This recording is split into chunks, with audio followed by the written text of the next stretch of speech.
Let's make a healthy breakfast smoothie this morning. We're going to use some chia seeds. I've also got some sunflower seeds. You can use whatever seeds you prefer to use. I've also got some pumpkin seeds, some kale,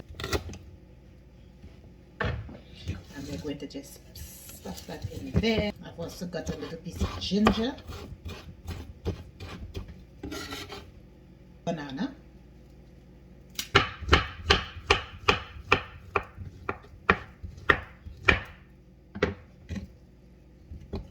teaspoon of cinnamon powder, some honey.